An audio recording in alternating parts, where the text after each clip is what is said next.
Terkait dengan kegiatan kita pada hari ini, bincang-bincang kita pada hari ini dilatar belakangi oleh keprihatinan dan juga keresahan kita semua terkait sebegitu banyaknya isu-isu dan juga narasi, kemudian juga ujaran kebencian terhadap saudara-saudara kita Rohingya yang bahkan makin marak akhir-akhir ini. Pasti sebenarnya banyak sekali pertanyaan dalam kepala kita, sebenarnya apa yang terjadi dan bagaimana seharusnya kita memahami kondisi ini baik secara hukum, kemudian melalui berbagai kebijakan dan juga bagaimana sih sebenarnya kondisi di lapangan saat ini. Dan juga apa yang kemudian bisa kita lakukan secara individu maupun sebagai masyarakat global atau masyarakat dunia untuk membantu memberikan sedikit solusi atau solusi yang bermanfaat begitu untuk kondisi yang dialami oleh saudara-saudara kita Rohingya pada saat ini.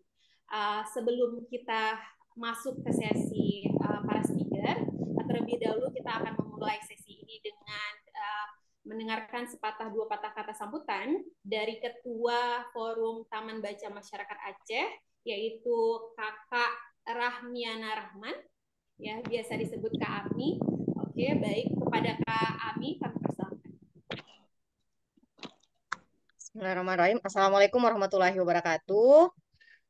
Dan selamat sore semuanya. Terima kasih sudah berkumpul dan berjejaring bersama melalui bincang literasi yang diadakan oleh Forum TBM atau Taman Baca Masyarakat Provinsi Aceh bekerja sama dengan Rumah Relawan Remaja dan juga Yayasan 1000 Bintang.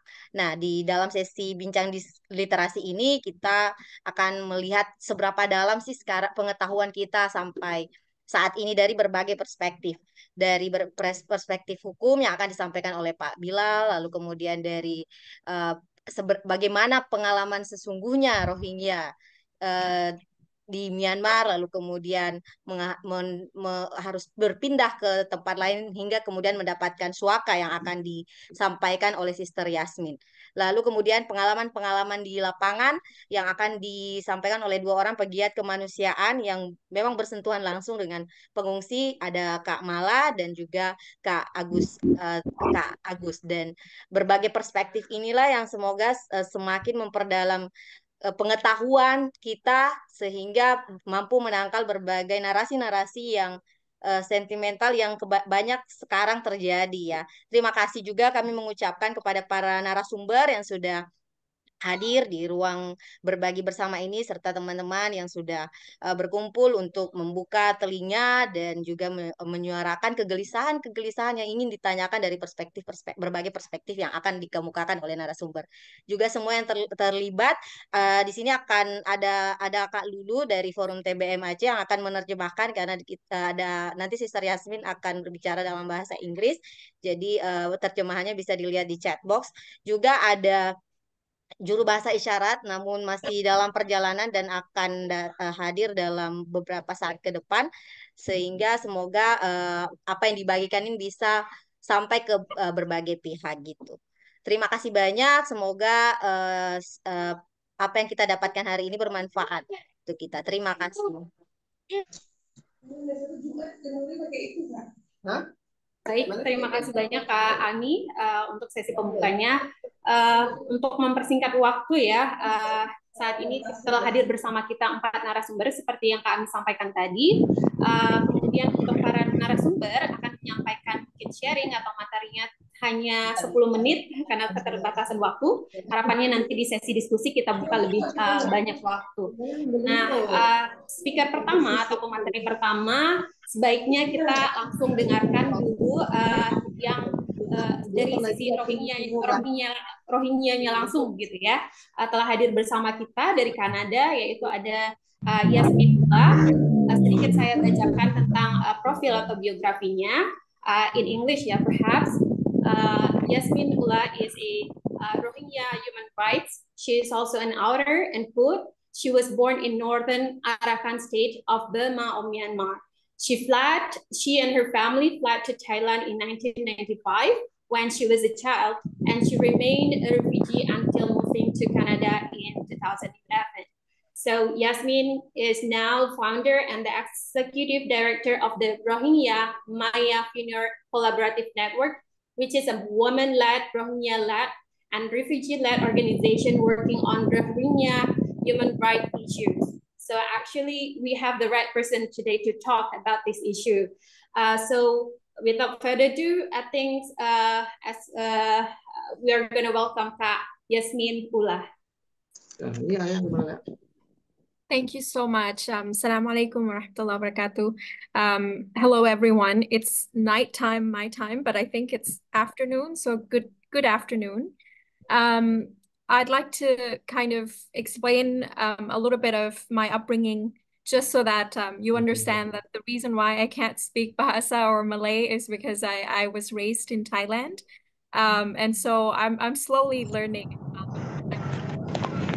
best learn the language that I could, inshallah, in the future communicate with you all in the language that is a little bit more comfortable for everybody. With that, because I was a refugee for 16 years in Thailand, we were lacking of all of the status. We did not have legal status. We did not have protection from the states, whatever the states may be it the state of Myanmar nor the Thailand state. And so what happened was, because of that, we had very little access to education, to healthcare, and to livelihood in general. And as much as the struggles are similar, unfortunately, I would say that a lot of my colleagues and a lot of my fellow brothers and sisters from the Rohingya community are currently suffering way more than I have. And so I acknowledge my privilege in that. And setting the background a little bit, that, I appreciate the compassion and the sympathy that people have shown us for the past years. I would like to say that, I thank you all for wanting to be here, for wanting to learn more, and for continuously helping us, regardless of how many boats have disembarked. And so I want to go into a little bit of the details of what we have done as to try to offset the issues that we're dealing with and work towards the liberation. However, this liberation is at a very, very pricey cost. It's been 82 years since Rohingya first had to face violence. And I'm going to share the screen at the moment, and I will go through a few slides just to get you acquainted, or reacquainted, with some of the issues that we felt that we've faced for the past 82 years.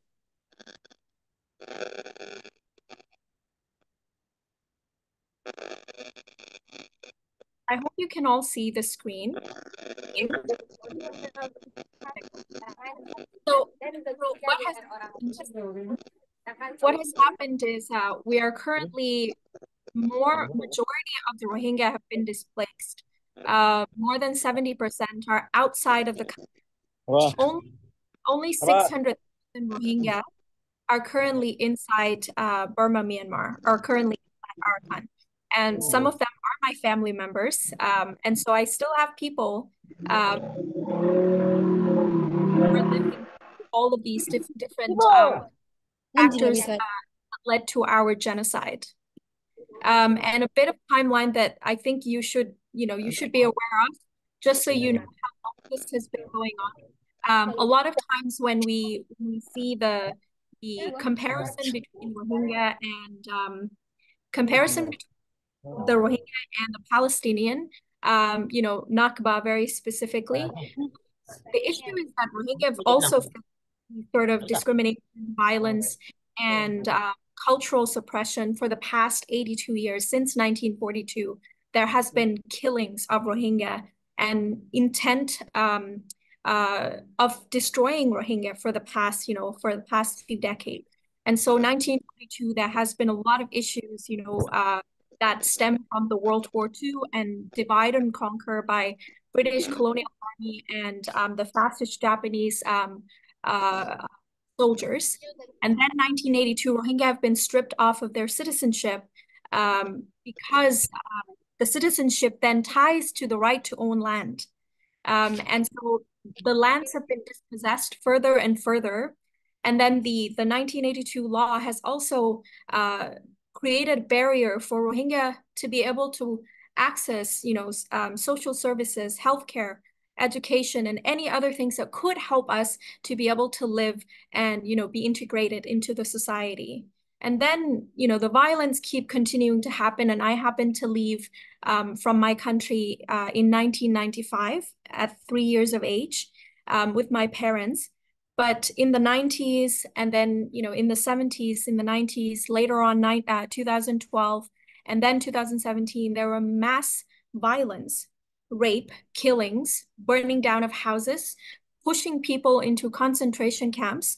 To this day, in Rakhine State or in Arakan, there are currently 120,000 people who are pushed off to live inside of concentration camps with very little access to food and water. So this is all the reasons why Rohingya try to flee from their own country. It is not that we don't love our country. My grandmother, who still lives inside the country, said that she will not leave. If they want to kill her, they can come and kill her in her own home.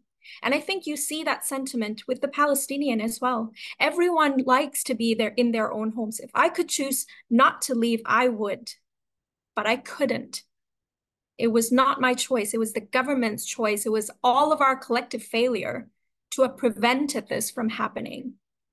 And now all of this, resulted in a few different kinds of policy and practice. One is denial of self-identification as an individual level, but also as a group who are an ethnic nationality. Another one is also limits to right to marry and bear children. You all probably are aware of the China one-child policy. Something like that was also implemented inside, the Rohingya community by the Myanmar military and by the ruling class. We also have penalization of movement. If one village and the next are close together and one day the security forces decide to create an invisible line, you cannot cross without paying them money. And then there are also forced labor and extortion of, the harvest, the crops, because most Rohingya are farmers. We also have denial of due process. If you happen to cross the border that they've created within your own home or within your own village, you can actually be jailed for up to 2 years. And there would be no trial, no court process.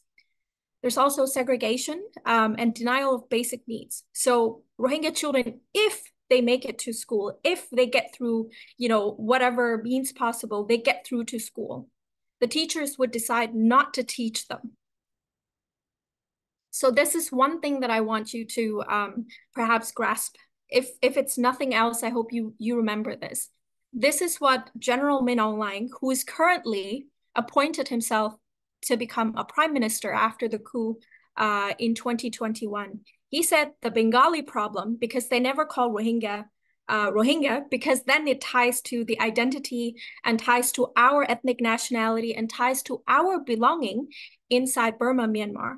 They don't want that. So they call us Bengali to alienate us, to ensure that if there is a discussion about homeland, Rohingya are excluded out of it. And so he said the Bengali problem was a long-standing one, which has become an unfinished job despite the efforts of the previous governments to resolve it. The government in office is taking great care in solving the problem. This is textbook genocide announcement. He wants to finish the unfinished job, which means he wants to annihilate Rohingya. This was in his official account online in 2017, right after August 25th, 2017, when the massacre was happening, when hundreds and thousands of people have left from Rakhine to Bangladesh because they were fleeing from violence that they've witnessed, the horrors. And so these are the villages that have been burnt to the ground. And then later on, months later, just 2-3 months later in January, these were bulldozed completely, like we've never existed inside Arakan. And there are also one of the reasons, and I think this is the underlying reasons that would make the most sense to grasp the idea of why Rohingya are being attacked like this. There has been a deep sea port that was created since 2011. But the villagers and Rakhine people and ethnic groups, including Rohingya, are actually protesting against this because it was actually owned by China. And China needs an access to the Bay of Bengal. They only have access to South China Sea. And you all are probably very, very well acquainted with that case. The issue is if they have the access to the Bay of Bengal, they actually could, export and import very, very easily. And they want to become a superpower in the region.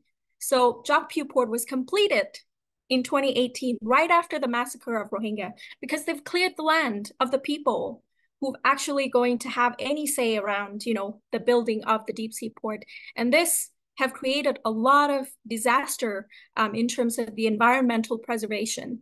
On top of that, they've created and completed the pipelines that drags along the line of Arakan all the way up to Kunming, Yunnan state.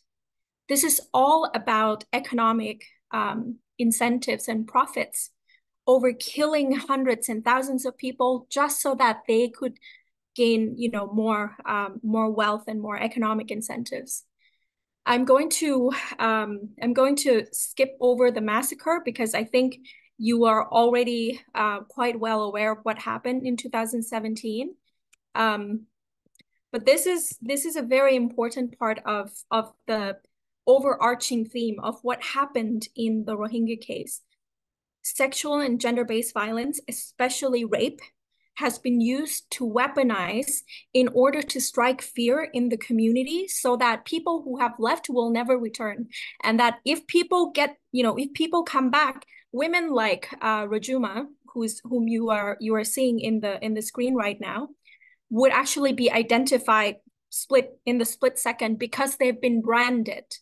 They've been branded, and if they actually show up again in Arakan or in their hometown, the soldiers would be able to identify them as people who already left, and they would be further targeted. So women's body, in this case, have been used as a ground of battles, as a way to eliminate Rohingya from Burma, Myanmar. And so life in the refugee camps have been lacking in every single way possible. And you've seen in the recent weeks, there have been many, many fires. The most recent fires have displaced 5,000 people. And these 5,000 people, more than 50% are children. I just want you to imagine that. Children living under nothing but plastic tarp. Lack access of education and healthcare, a lot of other psychosocial support, because hundreds of millions of dollars poured into it, but there are a lot of ways that people misuse the funds. And so unfortunately, the money never gets to the people. So how do we take back our agency? A little bit about what we work on is we support, those who are working for, among the refugee community.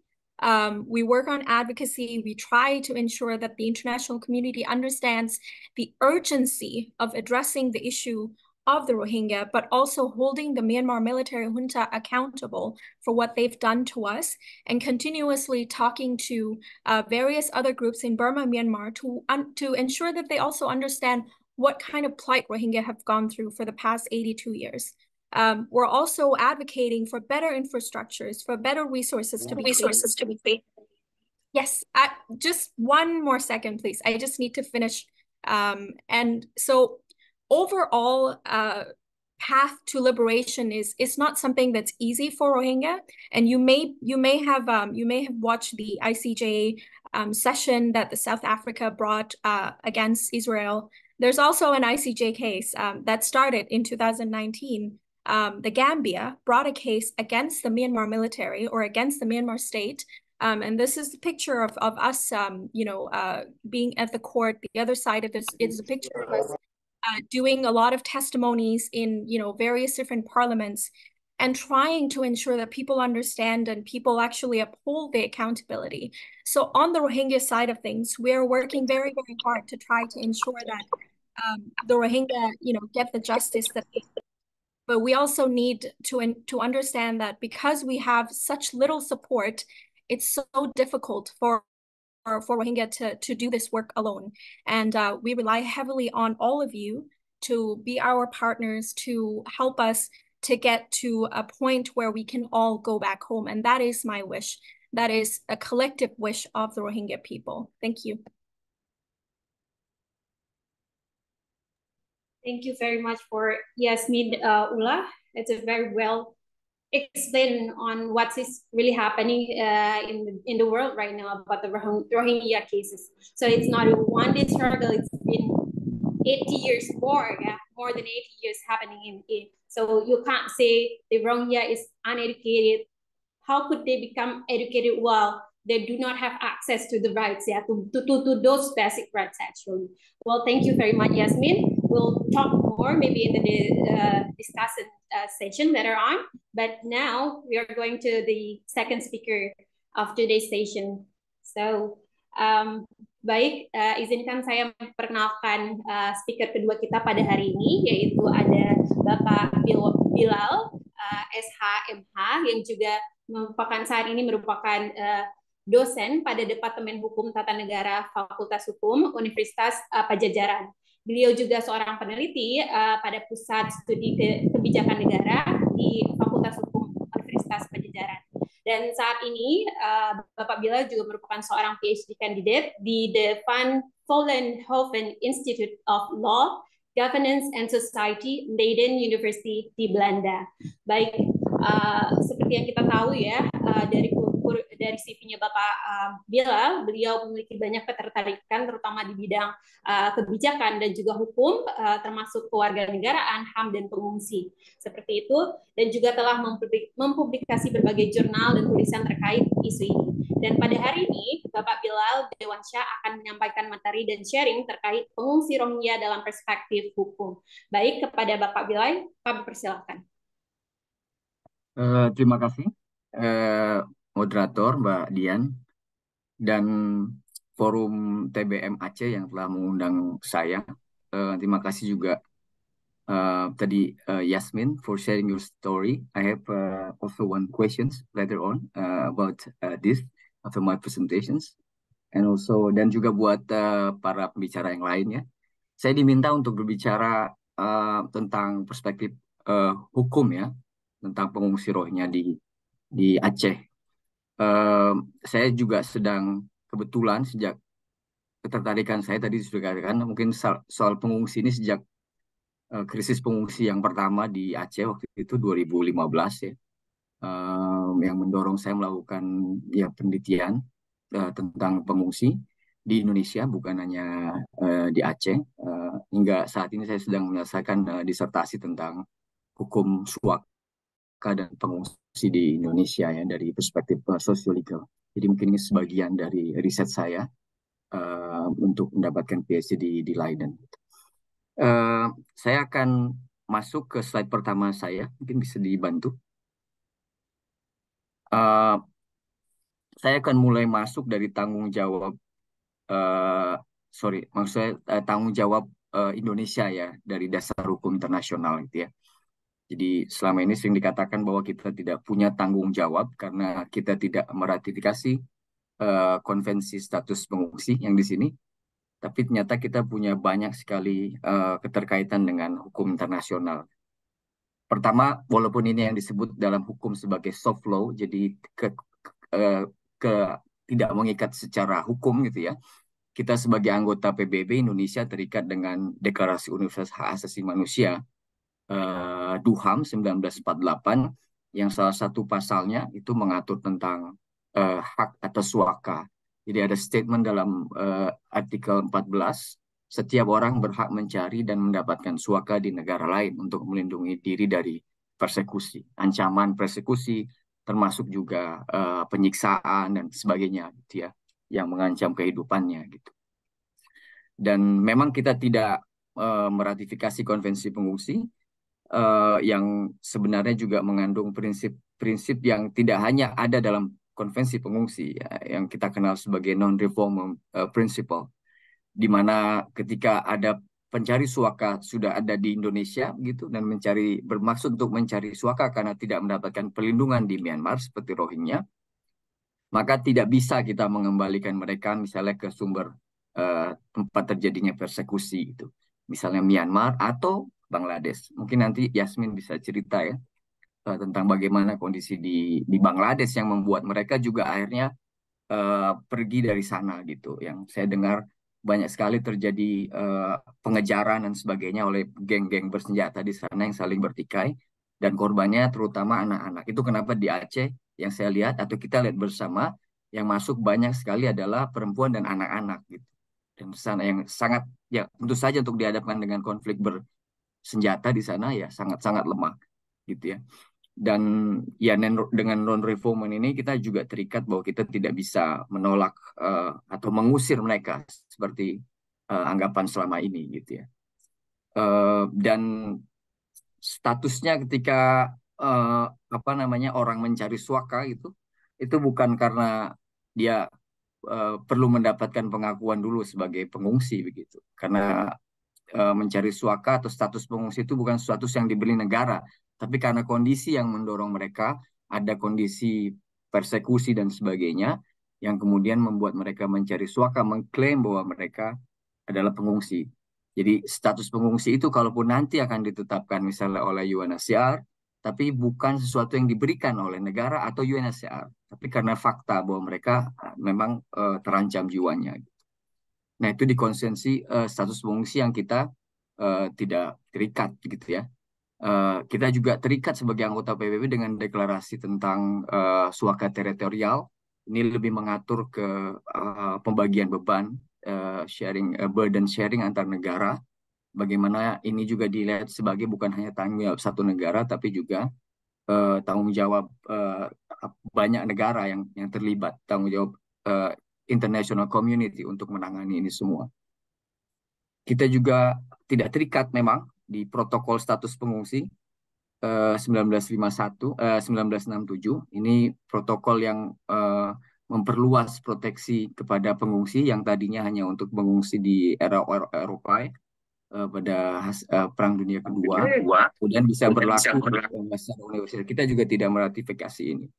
Tapi kita punya dua konvensi yang sudah kita ratifikasi yang sangat erat kaitannya dengan perlindungan pengungsi. Pertama, kita meratifikasi Konvensi Anti Penyiksaan, Conventions Against Torture, bukan hanya penyiksaan, tapi juga tindakan-tindakan perlakuan yang tidak manusiawi yang kita ratifikasi setelah reformasi ya, pada tahun 98. Dan di situ ada prinsip secara eksplisit non-reformment. Kita tidak bisa mengembalikan orang yang karena ada ancaman penyiksaan, misalnya atau bentuk persekusi, itu ke tempat asal terjadinya penyiksaan. Dan konvensi ini mengikat Indonesia secara hukum.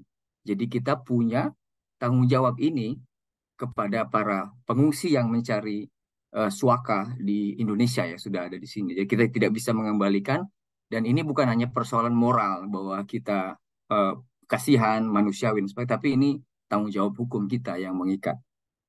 Kedua, kita punya juga keterikatan dengan konvensi perlindungan, konvensi hak-hak anak, Conventions the Right of the Children, yang sudah kita ratifikasi juga pada tahun 90.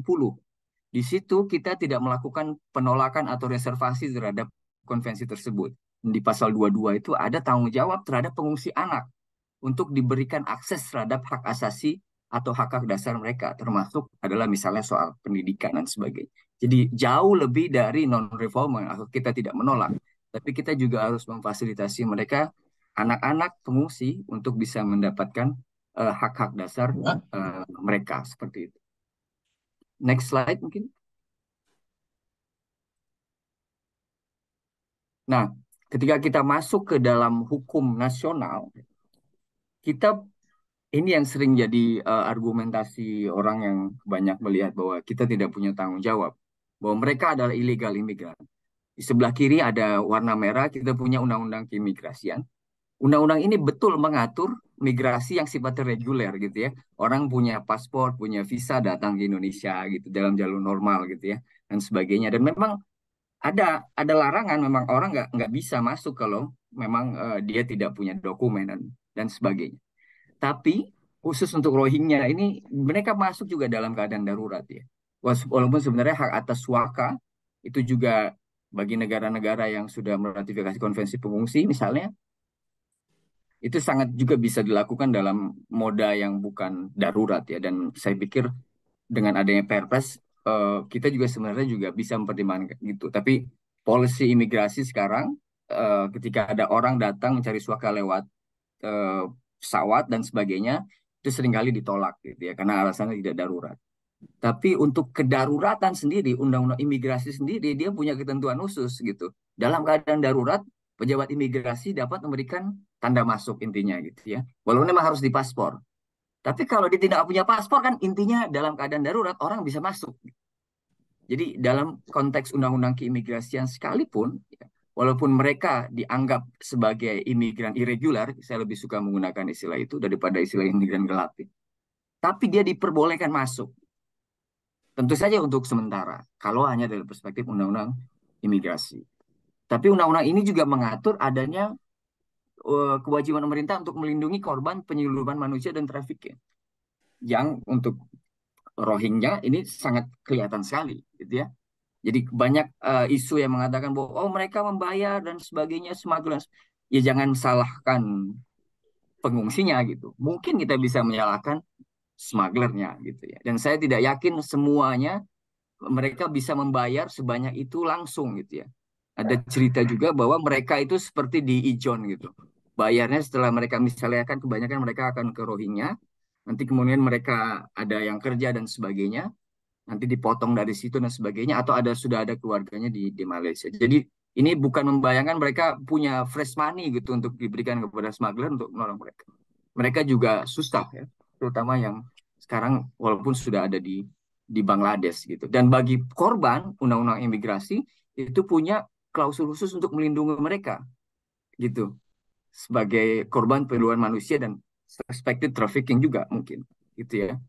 Memang ada pidananya buat orang yang masuk tidak tanpa dokumen. Tapi sampai sekarang ya imigrasi nggak bisa mendeportasi mereka karena mereka bukan imigran gelap per se. Kalau dalam perspektif orang imigrasi mengatakan ini imigran, tapi mereka bukan imigran gelap yang biasa. Mereka adalah pengungsi gitu ya ke sana. Dan kita lihat bahwa jaminan perlindungan pengungsi ini bukan hanya dari level yang disebut di Perpres ini, tapi dari undang-undang dasar kita. Kita punya hak atas suaka yang kalau kita lihat rumusannya itu bersamaan ke atas sebentar bersamaan dengan jaminan bebas dari penyiksaan ya, torture. Yang tadi link dengan Convention Against Torture yang sudah kita ratifikasi. Kita punya jaminan hak atas suaka juga di Undang-Undang 39 tentang HAM. Ada kewenangan tentang pemberian suaka oleh pemerintah di Undang-Undang Hubungan Luar Negeri. Dan terakhir kita punya, mungkin ini satu-satunya ya, pertama kali kita punya legislasi khusus tentang pengungsi. Yang intinya itu memberikan suaka kepada pengungsi secara sementara. Karena kita masih menutup diri Indonesia menjadi tempat permanen ya untuk solusi jangka panjang untuk pengungsi. Tapi setidaknya sambil menunggu mereka di resettlement ke negara lain atau kembali ke negaranya ketika sudah dalam keadaan aman, mereka diperbolehkan untuk tinggal di Indonesia gitu. Seperti itu. Jadi kita punya tanggung jawab sekali lagi selain dari hukum internasional juga dari hukum nasional untuk tidak menolak mereka dan membolehkan mereka untuk ada di Indonesia selama masa menunggu ya di resettlement atau kembali ke negaranya kalau dalam keadaannya sudah aman. Next,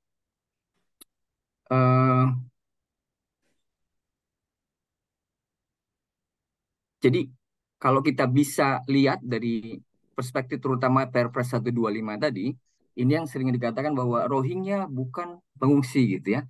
Padahal Perpres 125 ini juga mengakomodasi definisi pengungsi berdasarkan konvensi pengungsi tadi yang kita tidak ratifikasi tapi kita mengadopsi.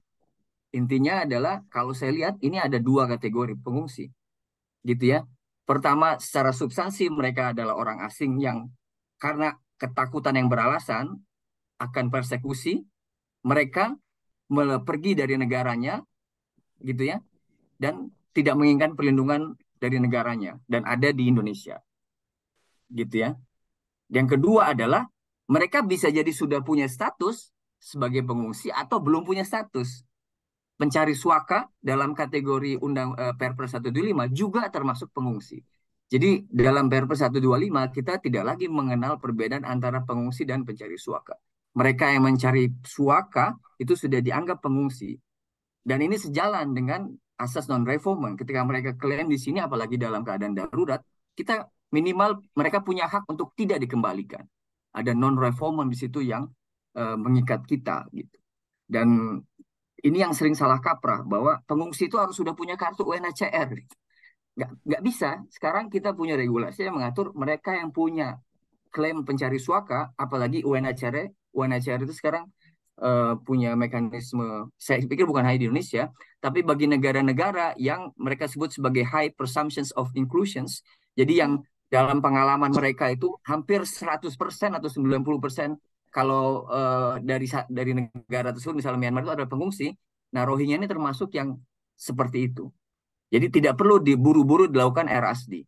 Mungkin yang perlu dilakukan adalah pemisahan tadi, seperti tahun 2015, kan ada pemisahan dengan clear ya, antara Rohingya dan Bangladeshi. Yang kemudian Bangladeshi ini yang ikut ke Aceh dikembalikan gitu ya, dan sebagainya. Tapi untuk tidak Rohingya. Itu bisa dilakukan seperti itu, tapi tidak perlu harus mendapatkan secara buru-buru status pengungsi, karena dalam hukum Indonesia mereka sudah dikatakan sebagai pengungsi yang tadi tidak bisa dideportasi gitu ya, atau dikenakan tindakan keimigrasian apapun.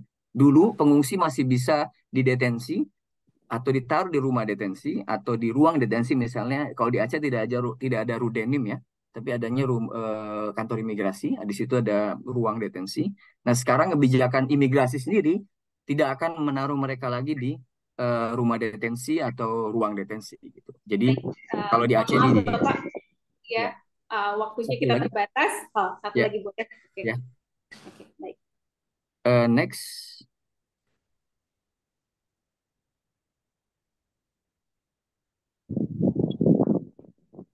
Nah ini saya pernah dua lagi berarti ya. Nah ini mekanisme penanganannya. Intinya di Perpres itu sudah ada penanganan khususnya dalam keadaan darurat. Ya walaupun Perpres ini tidak hanya dalam konteks keadaan darurat, tapi untuk keadaan darurat itu sangat clear ya. Bagaimana tindakan-tindakan yang harus dilakukan oleh aparat dalam penyelamatan tadi. Kalau ada sinyal, ada distress call dari kapal misalnya, nah itu mau tidak mau ya kita harus meresponnya. Apalagi Aceh punya hukum adat kan, yang kadang-kadang Basarnas itu mungkin juga dapat infonya dari nelayan gitu ya, untuk menyelamatkan mereka. Termasuk adalah membawa mereka ke pelabuhan atau ke daratan kalau memang ada aspek keselamatan jiwa pengungsi yang terancam gitu ya ke sana. Mungkin terakhir dari saya, kesimpulan ini saya ingin tegaskan bahwa Rohingya di Aceh itu adalah pengungsi yang harus dilindungi, ya bukan imigran gelap yang dapat dideportasi gitu ya. Walaupun Indonesia punya kewajiban yang minimal ya, secara hukum kita tetap punya tanggung jawab untuk melindungi mereka di Indonesia, maksudnya pengungsi Rohingya gitu. Dan penanganan Rohingya setidak-tidaknya minimal harus sesuai dengan Perpres. Bahkan sekarang penanganannya lebih dari Perpres kalau untuk pengungsi secara umum ya. Mereka boleh mendapatkan pendidikan dan sebagainya. Walaupun tentu saja tidak dengan uang masyarakat kita ya. Mereka harus dibantu oleh organisasi internasional untuk mengakses sekolah publik dan sebagainya gitu. Yang hal lain yang ingin saya tekankan adalah saya lihat di Aceh itu dalam beberapa waktu terakhir memang agak lambat respon pemerintah pusat gitu. Jadi yang repot itu adalah pemerintah kabupaten kota gitu ya. Dan pemerintah provinsi atau pemerintah Aceh pada level non kabupaten kota masih belum berperan. Kalau itu didorong pemerintah provinsi lebih berperan, saya pikir itu bisa lebih baik. Dan tentu saja jangka panjang mungkin ada yang harus kita perbaiki ya untuk revisi di Perpres, tapi setidaknya sampai sekarang laksanakan saja dulu Perpres gitu ya, sehingga kita melaksanakan setidaknya kewajiban minimal kita gitu terhadap pengungsi dalam hal ini terutama yang sedang terjadi di Aceh. Terima kasih. Baik, Bapak terima kasih atas kesimpulannya. Kita lanjut saja, terlebih dulu ke speaker kita ketiga, yaitu telah hadir bersama kita Kak Agustia. Kak Agustia Rahmi ini adalah seorang relawan kemanusiaan juga yang saat ini sedang melanjutkan pendidikan strata 2-nya di Universitas Malikul Saleh Lusmawe Aceh di jurusan hukum dengan konsentrasi hukum internasional ya kakak. Beliau juga memiliki sejumlah pengalaman bekerja di bidang isu hak asasi manusia, kemudian tanggap darurat, kesiapsiagaan, dan juga perlindungan anak dan pemberdayaan perempuan. Beliau juga saat ini menjabat atau merupakan pendiri dari Yayasan Solidaritas Aksi Peduli. Dan sampai saat ini ya, Kak Agustia masih bersamai dengan atau ikut membantu mengurus di lapangan ya, orang yang terjun langsung di lapangan bersamai dengan pengungsi Rohingya yang ada di Aceh sampai saat ini seperti itu. Baik untuk Kak Agustia, saat ini beliau akan membahas tentang perkembangan penanganan pengungsi dari tahun ke tahun ya, bagaimana terutama dari perspektifnya di lapangan di Aceh begitu. Untuk kakak, kami persilahkan.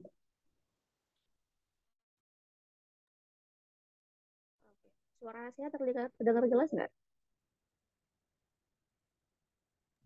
Bisa lebih diperbesar kak suaranya? Oke, bentar ya.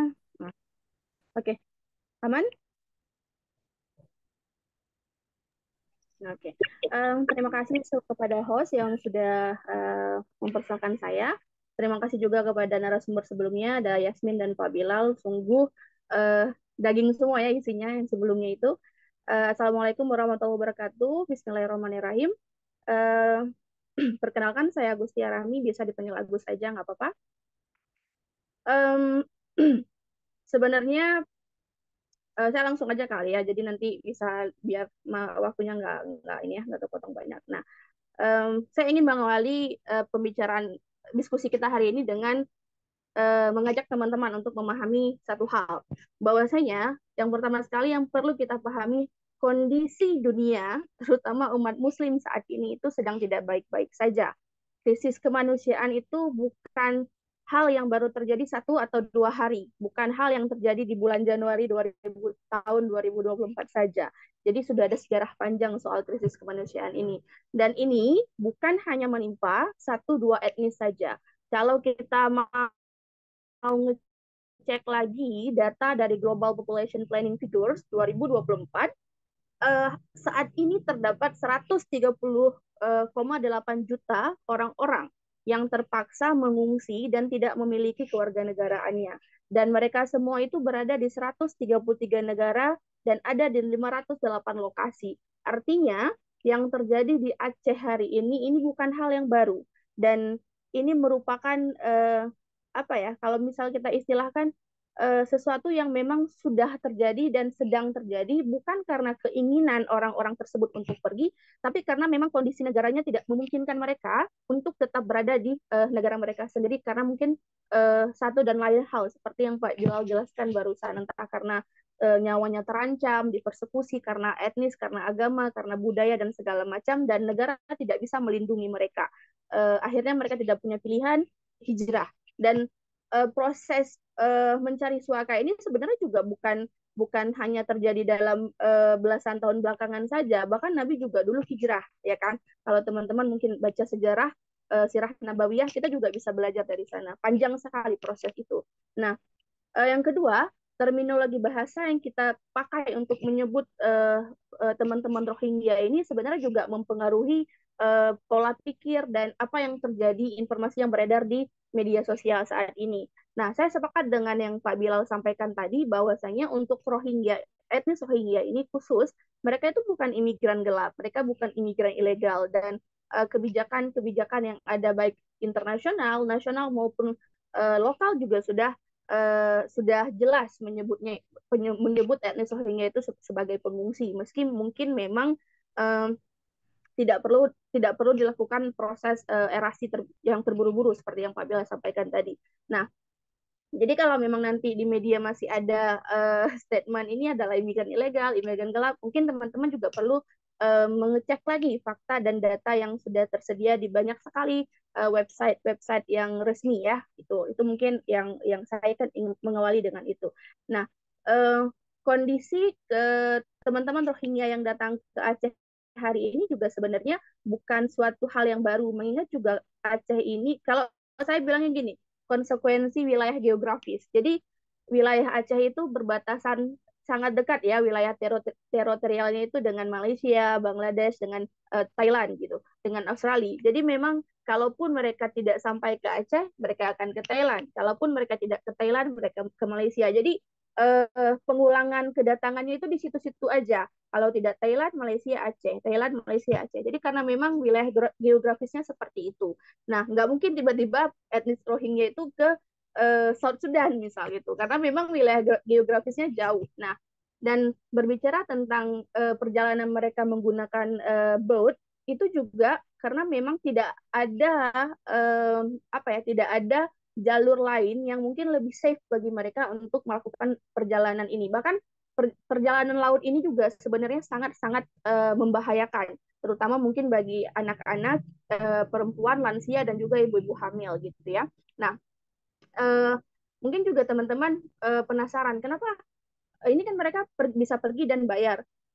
Berdasarkan penelitian yang saya lakukan sebelum-sebelumnya itu memang banyak sekali dari mereka mengaku bahwa uh, uang yang kami sepakati itu tidak semuanya itu diberikan di awal. Jadi memang ada yang prosesnya berhutang terlebih dahulu. Karena memang sebelumnya kebanyakan tujuannya ke Malaysia. Pertama karena memang keluarganya itu ramai di sana dan mereka bisa bekerja di sana walaupun mungkin tidak bekerja resmi gitu ya.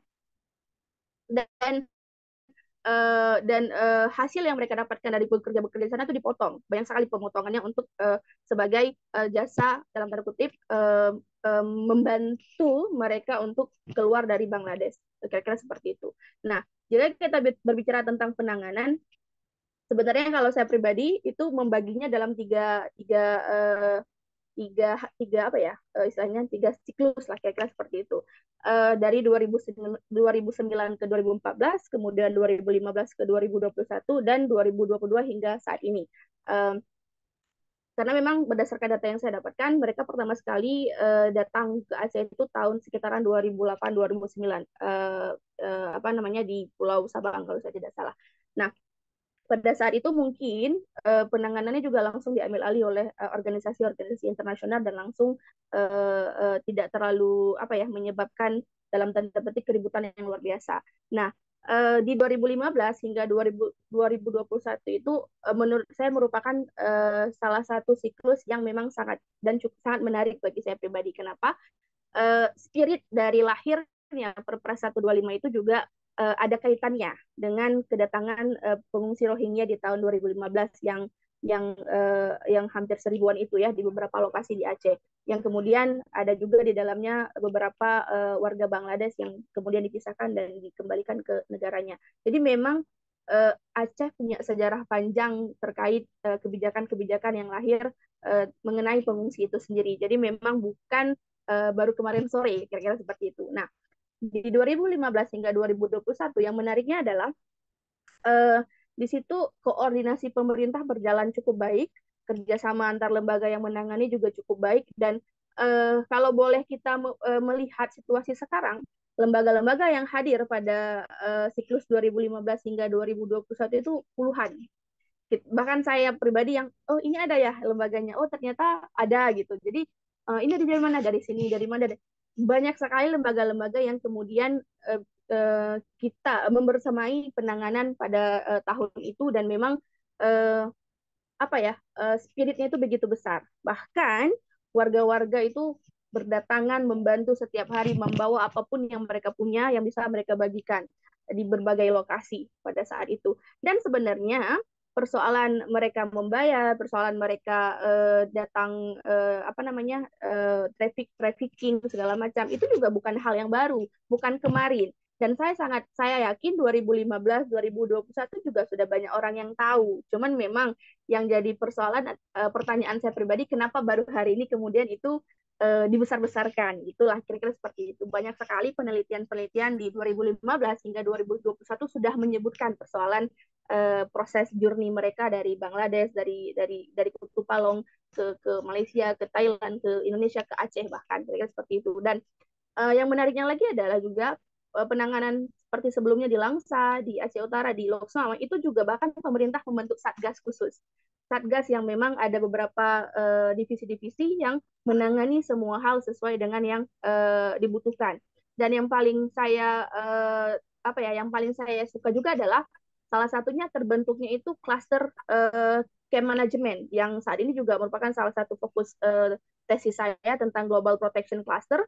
Jadi memang pada saat itu klaster-klaster yang dibentuk itu sungguh dibilang mendekati sempurna karena semuanya itu fokus. Ada klaster pendidikan, MHPSS, SDBV, WOS, hygiene, logistik. Jadi semuanya itu punya tupoksi tanggung jawab masing-masing. Lembaga juga yang mempunyai fokus di klaster-klaster tersebut itu fokus pada apa yang mereka bisa kerjakan. Nah, itu yang terjadi pada saat itu. Potong, waktu terbatas. Oke, dan pada saat itu juga bahkan movement dari para pengungsi sendiri itu sangat bebas. Dalam arti kata mereka bisa melakukan social cohesion bersama warga-warga setempat, ngopi bareng, diskusi bareng dengan keterbatasan bahasa tentunya, tapi itu berjalan dengan sangat baik. Nah, mungkin barangkali yang terjadi di 2023 menuju 2024 itu bukan hal yang baru karena memang di tahun 2022 sudah pernah ada beberapa penolakan, yaitu di Lok Sumawe ada demo dan di Biren juga ada dalam tanda kutip pengusiran warga, dan meledaknya itu adalah di tahun 2023 hingga saat ini. Nah, ini juga mungkin bisa menjadi masukan bagi kita semua untuk bisa lebih mengakses informasi dan berita dengan lebih baik lagi, filter lagi, karena tidak semua hal yang memang disampaikan pada media pada hari ini tuh 100% benar. Jadi itu perlu dikaji kembali. Mungkin itu dulu Kak, nanti kita bisa sharing lebih banyak lagi. Thank you. Baik, terima kasih Kak Agustia. Kita langsung saja ke pemateri berikutnya atau pemateri terakhir kita pada hari ini. Sudah hadir bersama kita Kak Nur Malawati, seorang perempuan Aceh yang juga merupakan pendiri dari Yayasan Balai Seribu Bintang dan juga merupakan paralegal di P2TP2A Kabupaten Pidi. Beliau juga sudah menjadi relawan kemanusiaan cukup lama ya, sejak masa konflik dulu, kemudian juga dilanjutkan ketika tsunami Aceh hingga saat ini bersamai para pengungsi Rohingya di Aceh. Kak Nur Malawati akan membahas tentang tantangan yang dihadapi di lapangan saat bersamai pengungsi Rohingya dan juga mungkin akan membahas dari sudut pandang kemanusiaan seperti itu ya Kak. Untuk Kakak kami persilakan. Baik, terima kasih kepada host dan kesempatan yang diberikan oleh FTBM Aceh. Assalamualaikum warahmatullahi wabarakatuh. Perkenalkan, nama saya Nur Malawati. Biasa dipanggil Kak Mala. Kalau di camp-camp pengungsi dipanggilnya mamanya Rohingya. Tapi saya tidak merasa keberatan. Alhamdulillah saya bisa bersama dengan anak-anak dan perempuan pengungsi Muslim Rohingya dari tahun 2022 di pendaratan di Pidi sampai dengan saat ini. Saya mau mengutip kata-kata dari salah seorang pengungsi Muslim Rohingya perempuan yang selalu saya mendengarkan kata-kata ini, tidak ada seorang manusia pun yang mau dirinya itu selamanya akan menjadi pengungsi, selamanya akan mau menjadi seorang pelarian. Statelessnya pengungsi, tidak ada yang mau seperti itu. Nah, saat ini di Aceh ada 8 camp pengungsian, yang di antara 8 camp itu mungkin yang bisa dikatakan layak itu hanya 2 camp saja, walaupun kapasitasnya sudah overload. Itu yang di Minaraya, yang di Pidi, dan juga yang di imigrasi, yang di Lok Sumawe. Lain camp yang lainnya, termasuk yang di Biren itu alhamdulillah tempatnya sangat layak. Tapi di antara semua itu yang paling memprihatinkan saat ini adalah camp yang berada di tepi pantai, camp yang di Sabang dan yang di Kule, yang di Bate. Dan di semua pendaratan ketika pengungsi itu datang, dominannya adalah anak-anak dan perempuan. Bahkan di pendaratan tahun ini di 2023 sampai dengan 2024, di akhir 2023, ada 3 anak disabilitas yang ikut di dalam 3 booth di pendaratan terakhir. Yang satu tunanetra, yang satu lagi tidak bisa berjalan, kakinya lumpuh, dan yang satu lagi dia tidak punya tangan. Nah, secara kemanusiaan, kalau kita datang ke tempat pengungsian, kalau netizen-netizen itu datang di tempat pengungsian, melihat kondisi mereka, kan ada tuh netizen yang mengatakan misalnya di salah satu medsos, enak sekali jadi pengungsi. Kita dapat makan gratis, tidur gratis, tidak melakukan apa-apa, tapi kita dapat 3 kali makan dalam sehari. Coba deh datang ke tempat-tempat pengungsian, tinggal saja 1 atau 2 hari di sana, apakah kita bisa berkata seperti itu? Mungkin kalau teman-teman yang ada di grup ini, ada juga di grup kita Solidaritas Rohingya Indonesia, itu bisa lihat bagaimana anak-anak pengungsi yang sekarang berada di campnya di pinggir pantai yang di Pulam, yang di Bate, di Pidi itu, mereka ketika malam cerah tidak hujan ataupun angin tidak kencang di pinggir laut itu, mereka akan tidur di luar tenda. Itu kenapa? Karena dengan kapasitas 4 tenda dihuni 256 orang, jangankan untuk kita tidur nyaman, balik badan ke kiri dan ke kanan saja itu tidak bisa. Saya juga mau menceritakan sedikit bagaimana sekarang krisis kemanusiaan seperti yang disampaikan oleh Mbak Agus tadi. Memang benar saat ini jangankan seluruh Indonesia, seluruh dunia, di Aceh pun kita sudah mengalami namanya krisis kemanusiaan. Hal yang sangat miris terjadi di salah satu camp, itu ada aliran listrik, ada tali aliran listrik yang melewati kebun orang, itu diminta dibayar dengan salah satu lembaga yang menangani tempat. Nah, itu yang terjadi. Ini disebabkan oleh banyaknya narasi negatif yang masyarakat awam itu hanya mengambil referensi itu dari TikTok. Dan para TikToker itu mungkin mereka tidak berpikir bahwa dengan fitnah, dengan narasi-narasi negatif yang mereka sampaikan itu sangat berakibat fatal kepada kondisi penanganan hari ini, kondisi penanganan pengungsi hari ini. Pemerintah tidak mengambil peran, ia juga salah satunya. Setelah itu masyarakat juga. Di pendaratan 2022 itu, untuk baju layak pakai itu sampai tidak habis dipakai oleh pengungsi. Ada sekitar 3 ruangan kalau kita simpan. Dan bahkan masyarakat langsung mengambil pengungsi itu di pinggir laut, mereka tempatkan langsung di Minasa, tanpa ada instruksi siapapun. Tetapi hari ini, dengan banyaknya narasi negatif, masyarakat kita Aceh dan Indonesia itu literasinya kurang, itu menyebabkan penanganan itu terhambat terhadap pengungsi. Apalagi pemerintah tidak mau mengambil peran. Nah, siapa yang menjadi korban? Yang menjadi korban adalah anak-anak dan perempuan pengungsi yang datang dengan kapal yang saya sebut itu tidak layak. Satu kapal sampai 250 orang. Duduk saja mungkin tidak bisa tidur. Nah, itu yang terjadi. Bahkan sampai dengan hari ini, anak-anak perempuan yang ada di kamp pengungsian itu tidak, bajunya itu tidak tercukupi. Kalau dulu masyarakat Aceh ketika pengungsi datang itu di 2023 seperti saya sampaikan tadi, itu baju sampai tidak habis dipakai oleh pengungsi. Nah, itu salah satu akibat dari narasi-narasi negatif yang disampaikan di video-video TikTok. Di Zoom kita ini juga hadir salah seorang, mungkin kalau disebut wartawan senior, Mas Hotli Simajuntak. Saya juga mengikuti video-video yang beliau buat. Akan tetapi yang sangat saya sayangkan sebagai saya seorang pekerja kemanusiaan yang melihat langsung kejadian di lapangan, dan video Mas Hotli ini menjadi viral.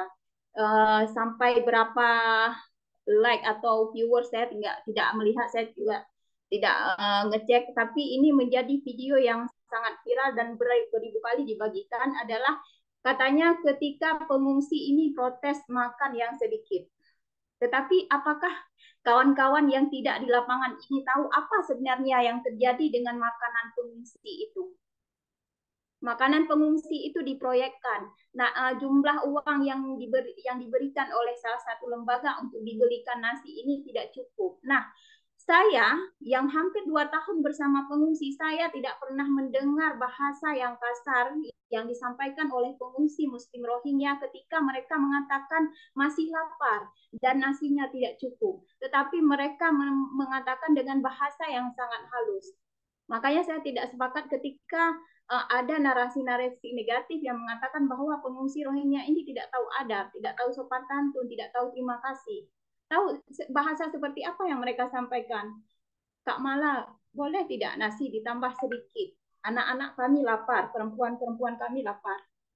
Karena itu di awal pendaratan, itu yang terjadi.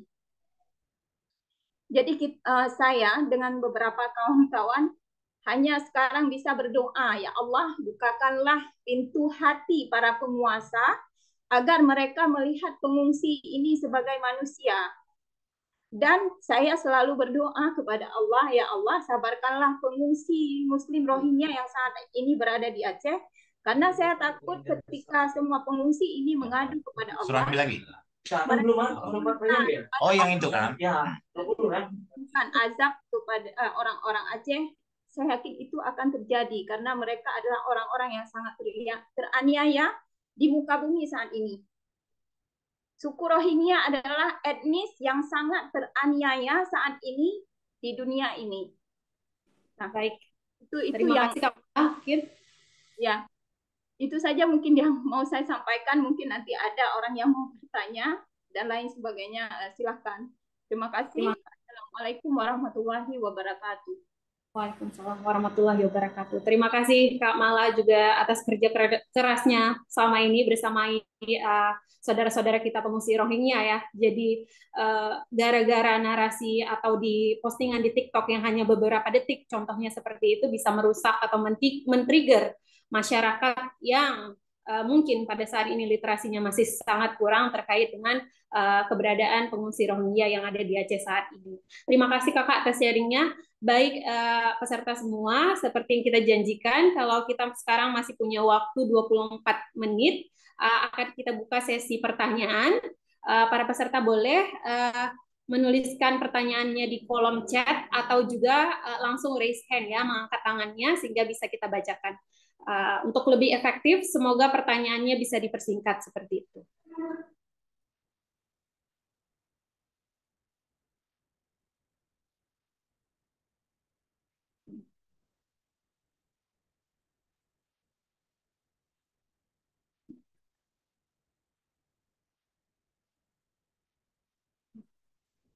Adakah yang ingin bertanya atau memulai pertanyaan?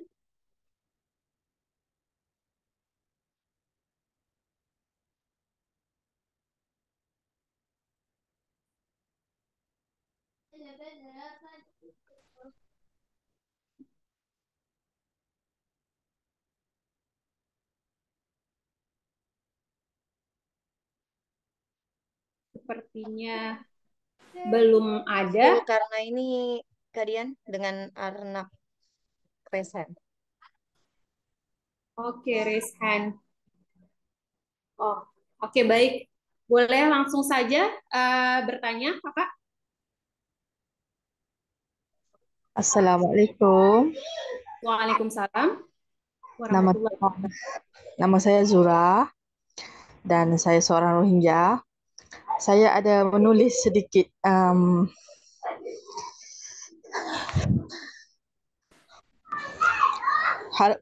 saya minta saya boleh bacakan ya? Boleh Kak. Assalamualaikum. Ini posting pertama saya di Instagram. Nama saya Zura dan saya seorang Rohingya dan juga saya seorang refugi pelarian. Kehidupan seorang refugi itu sangat susah.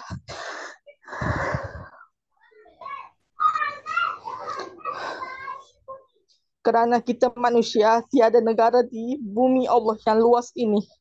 Tiada pendidikan. Sedangkan pendidikan itu sangat penting dalam kehidupan seorang manusia. Tapi Zura pandai menulis kerana saya ada sahabat yang sangat baik yang Allah hadirkan dalam kehidupan saya. Setiap pulang dari sekolah, dia akan mengajar saya menulis dan membaca. tapi tidak semua dapat sahabat macam saya. Sekaya manapun seorang refuji itu di dunia ini, tetap tiada tetap tiada ada makna buat refuji, untuk seorang refuji, sedangkan tanah kubur pun dipersoalkan. Tanah kubur seorang pelarian itu dipersoalkan. Bagaimana seorang refuji itu boleh ditanam di negara saya? Persoalan itu telah timbul sekarang. Begitu nasib seorang refuji. Baik, sebelumnya Kak Zura, kalau boleh diceritakan Kak Zura saat ini menjadi refuji dan masih berada di mana ya?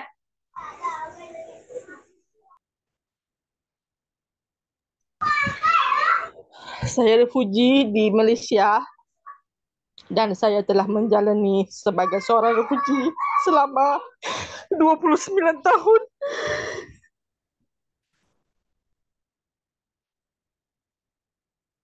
Baik. Terima kasih Kak Zura. Itu tadi ya salah satu contoh yang seharusnya lebih sering kita dengarkan langsung daripada hanya mendengarkan narasi dari sosial media yang hanya sepotong-potong. Ada baiknya mungkin mendengarkan secara langsung karena memang tidak mungkin nyaman hidup sebagai refugee yang mungkin mohon maaf jika kita harus berucap kita nggak tahu besok itu akan hidup seperti apa, hari esok itu akan seperti apa gitu. Jadi tidak hanya dengan mudah kita mau pindah dari satu negara ke negara lainnya. Baik, terima kasih Kakak. Semoga Allah memberikan kekuatan dan kesabaran untuk Kakak dan kita semua. Baik, dan sudah ada pertanyaan? Saya minta maaf kalau saya emosi tadi. Tidak apa. Tidak apa, Kakak.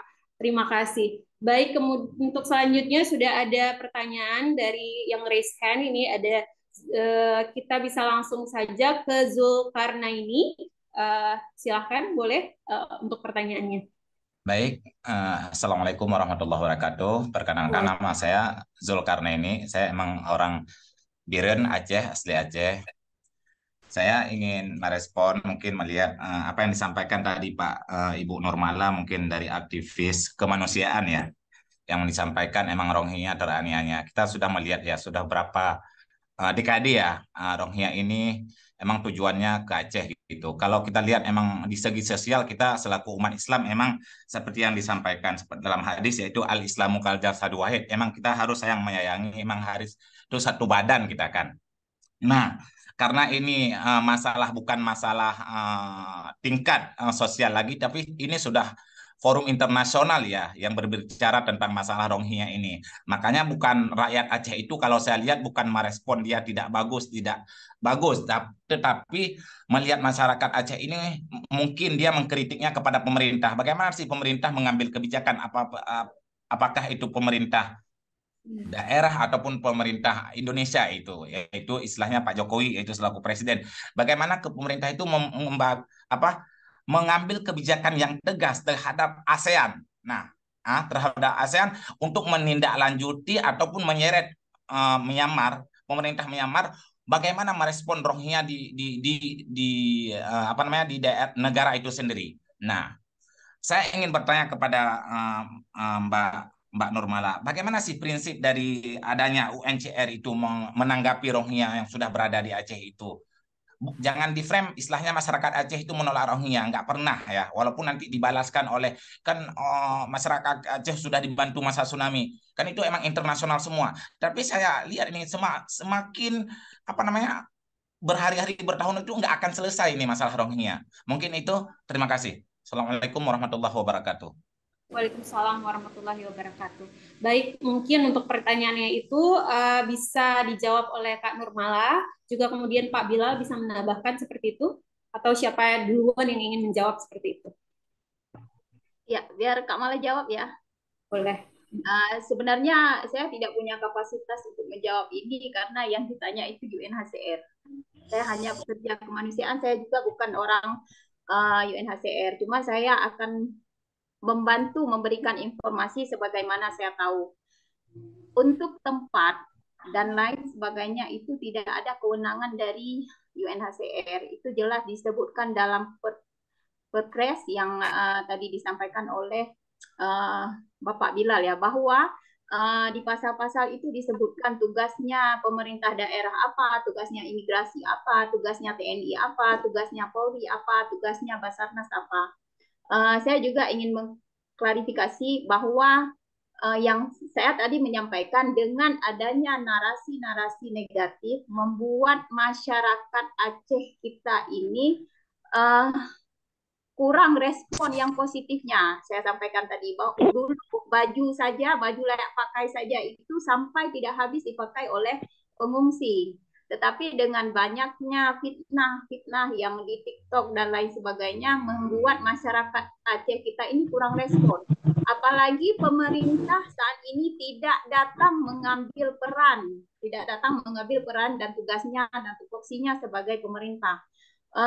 Lagi-lagi ke masyarakat. Bahkan di salah satu majalah kemarin ada berita majalah Tempo itu salah satu PJ di salah satu kabupaten yang ada pengungsinya, malah disebutkan penanganan pengungsi sudah diserahkan kepada masyarakat. Saya aja tertawa. Ini yang berbicara ini seorang pemimpin yang punya literasi, yang punya pemahaman atau tidak? Dia menyebutkan dengan entengnya bahwa penanganan pengungsi itu sudah diberikan ke masyarakat. Nah, ini yang statement-statement dan narasi-narasi seperti yang saya sampaikan ini yang menimbulkan konflik di kita masyarakat Aceh. Kalau ditanya saya pribadi, sebagai orang Aceh, mau nggak nih menampung Rohingya di Aceh dengan kondisi yang seperti ini? Saya juga tidak mau, dan itu bukan tugas saya dan juga bukan tugas dari masyarakat Aceh. Masing-masing instansi itu punya tugasnya.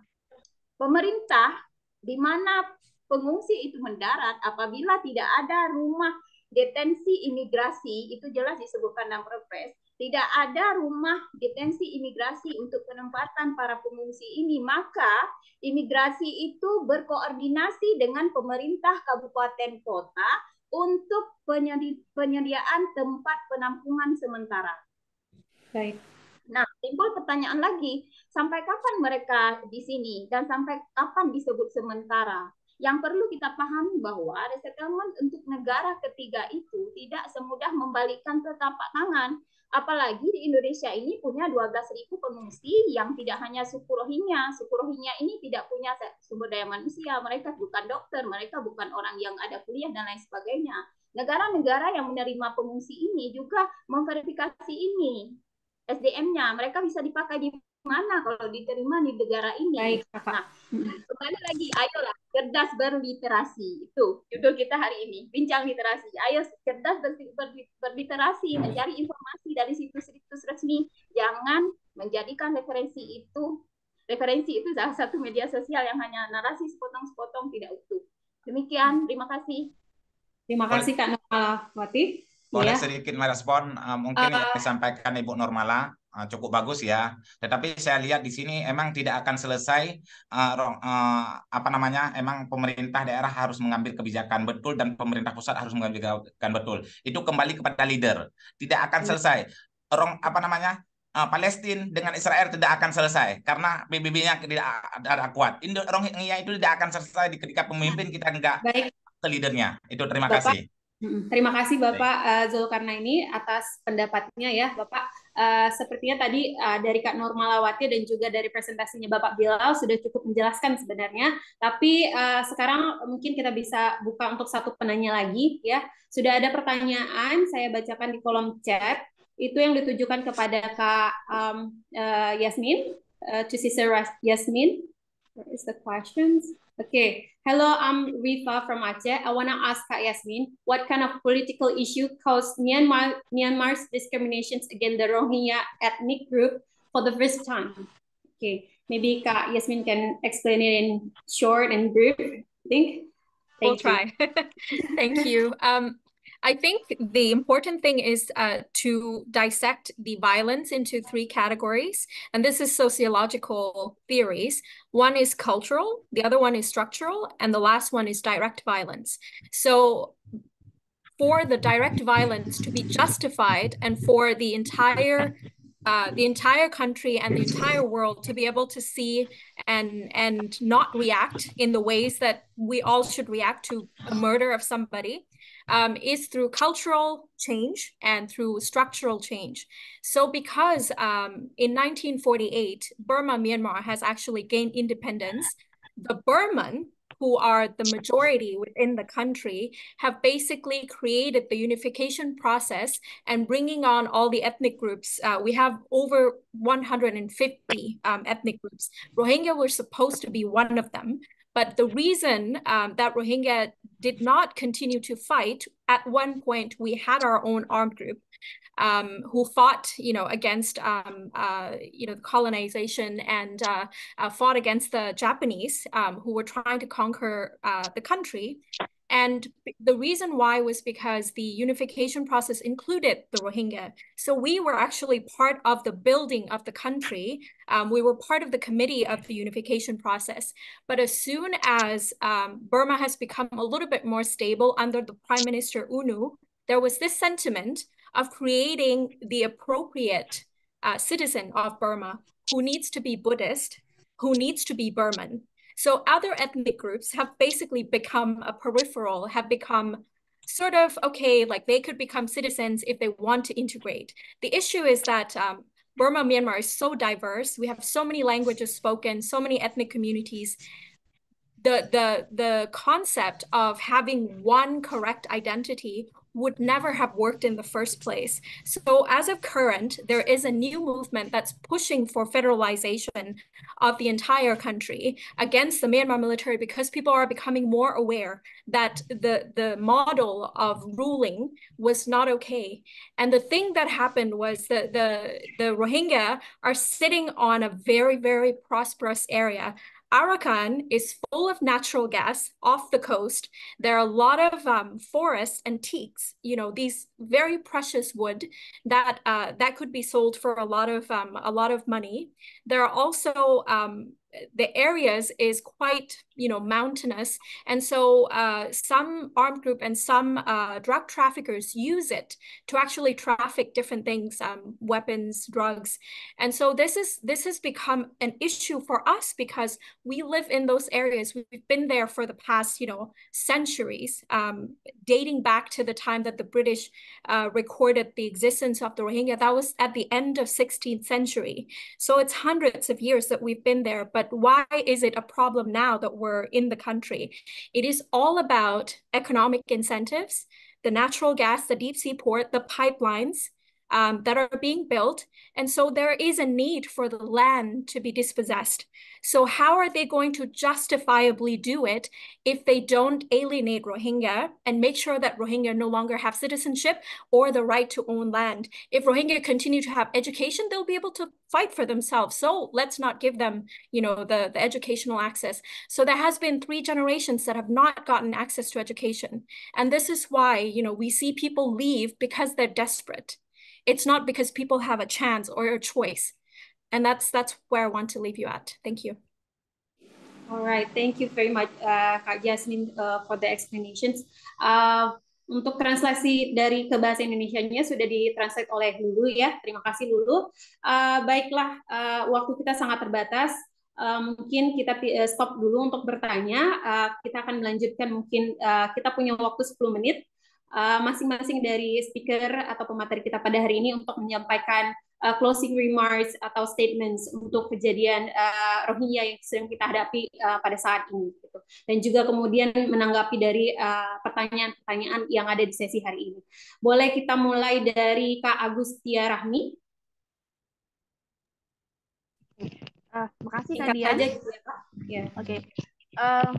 Mungkin closing statement saya adalah seperti ini. Bukan tidak mungkin kemudian Aceh memiliki regulasi yang baik dan sistematis terkait menangani pengungsi dari etnis manapun yang datang ke Aceh, dan justru ini merupakan langkah awal yang bisa diperhitungkan oleh pemerintah daerah dan provinsi untuk kemudian menegaskan kebijakan-kebijakan yang bisa dilakukan untuk menangani pengungsi secara komprehensif.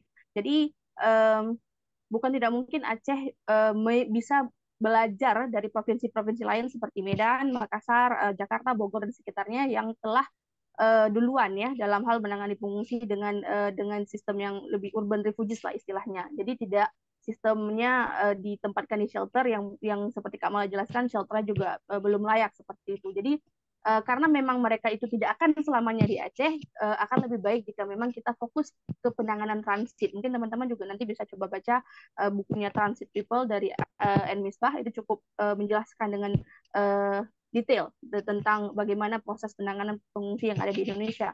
Jadi karena memang mereka tidak akan selamanya di Aceh, dan jangan khawatir mereka juga tidak akan menduduki Aceh.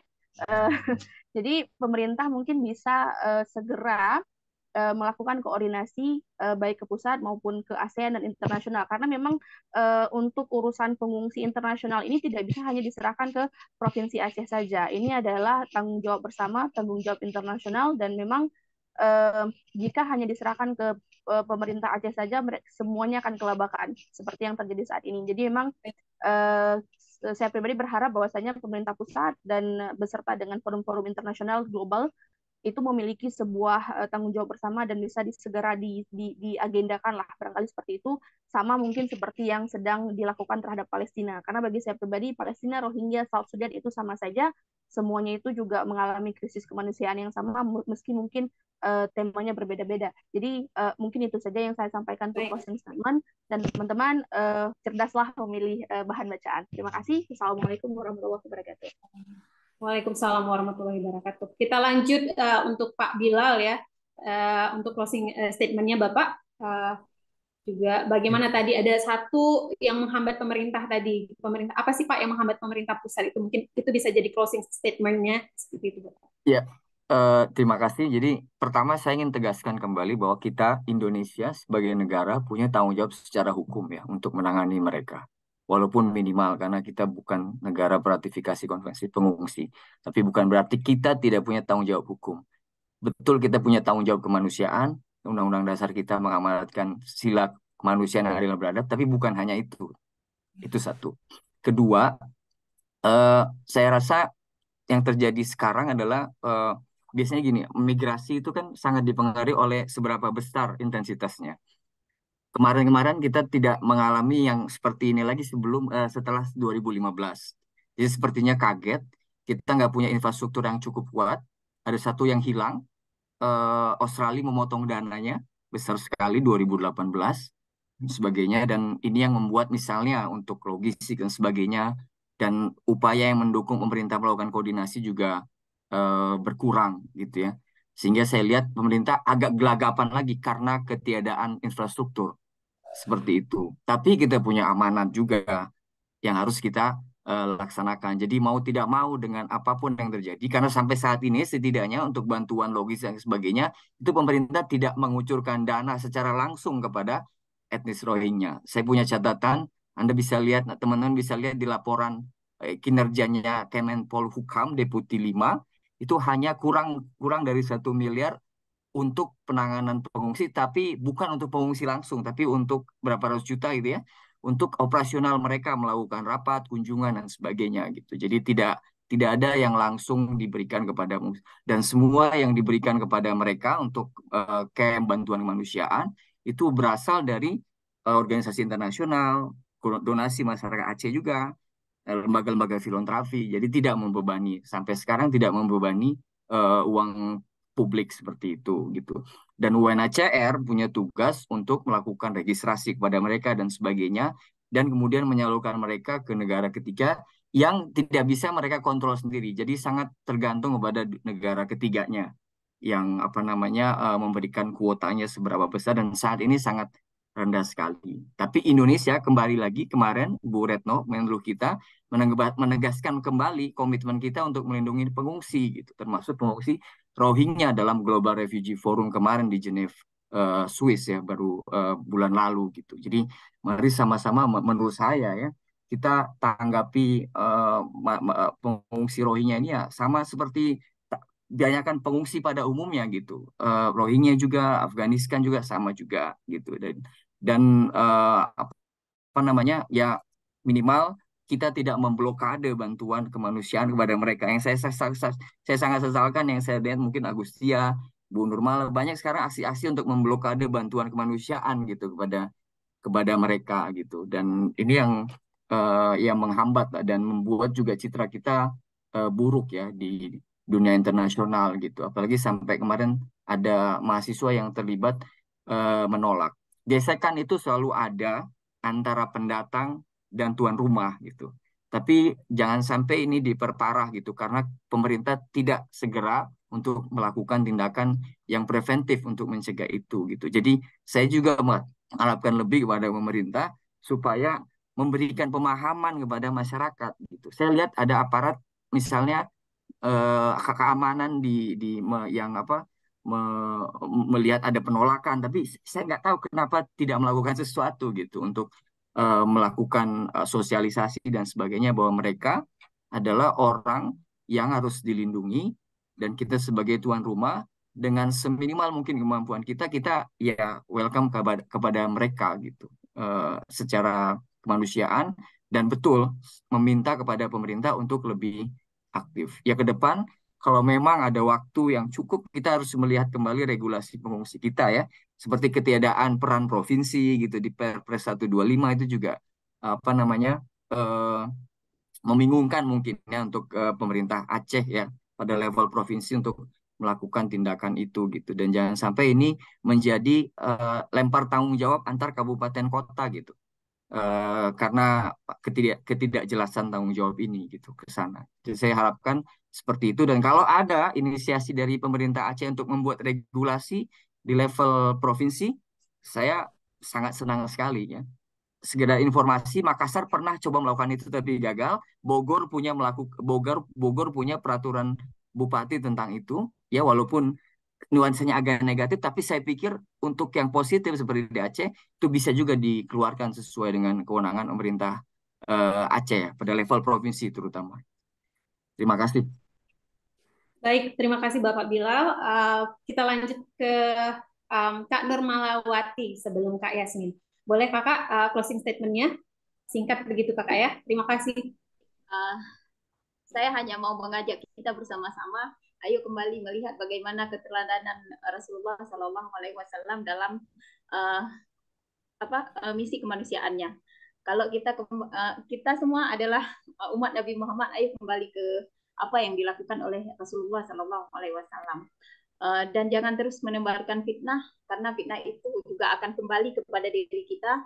Karena saya ini punya prinsip seperti ini, kebaikan yang kita lakukan bukan untuk orang lain, tapi untuk diri kita sendiri. Sama juga dengan keburukan, fitnah, dan apapun yang kita lakukan, itu akan kembali kepada diri kita sendiri. Ayo cerdas berliterasi, baca situs-situs resmi, jangan mengambil informasi yang setengah-setengah.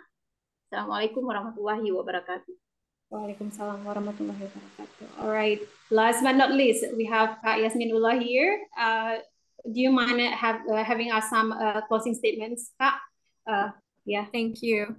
I think the thing that I want to say the most is when I traveled to Aceh and visited the PD camp, I realized, the landscape and the mountains, paddy fields all look very much like home, even though I left for a long time ago. From the memory and from talking to family members back home, I realized there are a lot more that we have in common with people in Aceh and with people in Indonesia in general.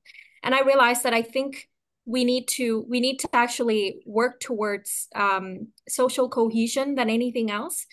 Because at the end, when we break the refugee community, when we try to target people who have no one to help them, or kick down the people who are below us, the only people who benefit from that kind of breakage is the people in power.